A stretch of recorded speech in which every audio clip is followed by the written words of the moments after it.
Good afternoon and welcome to my screencast that is going to be discussing the utilisation of self-regulation theory in order to reduce student antisocial behaviours and ultimately reduce student exclusions from school. One problem that I have encountered is that students who exhibit antisocial behaviour are subsequently excluded from school. As a result, they fall further behind academically and tend to associate more often with delinquent peers. Continual participation in delinquent behaviours and repeated exclusions has developed what has been termed the school-to-prison pipeline. In addition, students who exhibit antisocial behaviour also drain the teachers with whom they work, which has a negative impact on their self-efficacy and performance.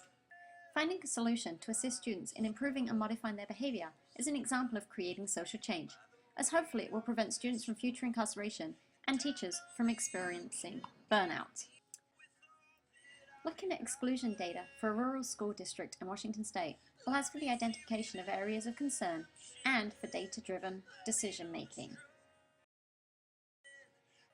As you can see, longitudinally, drug exclusions have been slowly rising. Additionally, the last 2 years have seen an increase of exclusions for violence without injury and possession of weapons. Individuals are more likely to exhibit antisocial behaviour when they fail to self-regulate. Bright Hub Education provides a quick overview for identifying antisocial behaviour in students and provides some recommendations for dealing with that behaviour. A couple of suggestions offered is for teachers to keep lines of communication open with parents and administrators and perhaps consider the use of music in dealing with that antisocial behaviour in school. Antisocial behaviour has an effect on the entire learning environment and prevents all students from maximising their potential. Providing students with an opportunity to learn self-regulation skills is essential for them to be successful.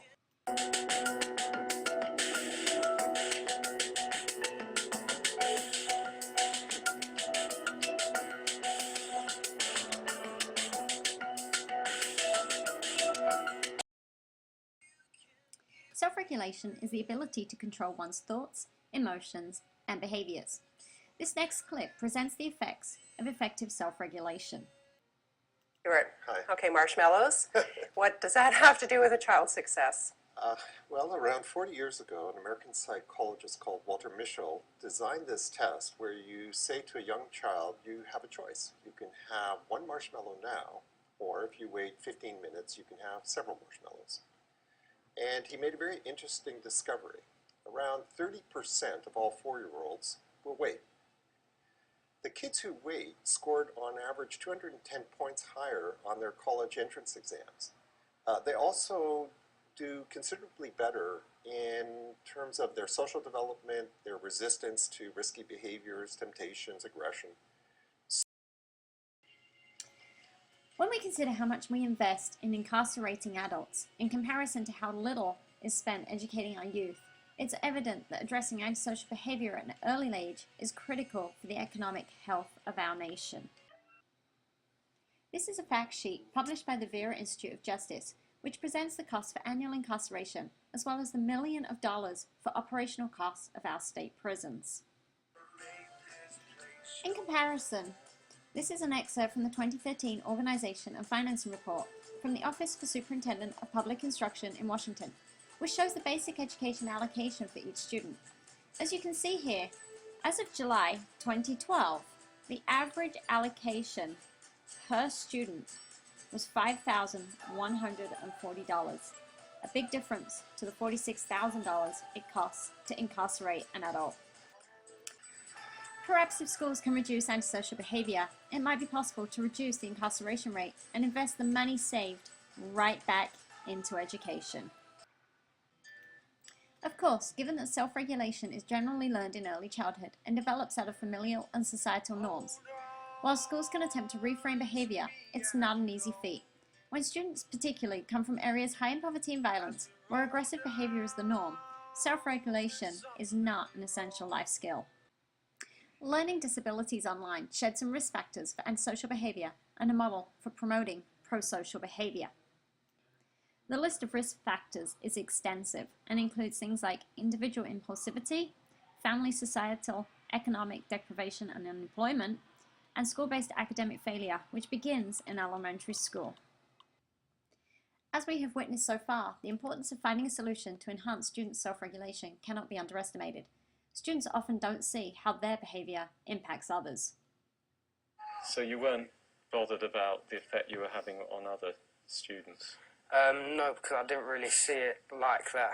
Like, I didn't see my behaviour affecting their education. Without students self-regulating, teachers cannot continue to manage antisocial behaviours, and as a result, mental health issues for the staff become a concern. An international survey of principals considered the mental health of staff and students. One of the striking findings is that principals felt as though 1 in 5 students were in need of prevention or intervention services. What is truly exciting is that 85% of youth who exhibit antisocial behaviours really wish to improve those behaviours. Researchers have found that students who do not self-regulate well require explicit teaching of self-regulation.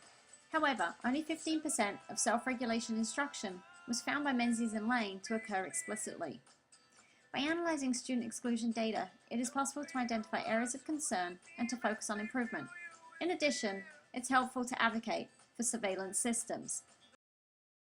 Camera systems allow you to see areas of the school that perhaps wouldn't normally be seen. Accessing community resources is another way to gain additional support for our students.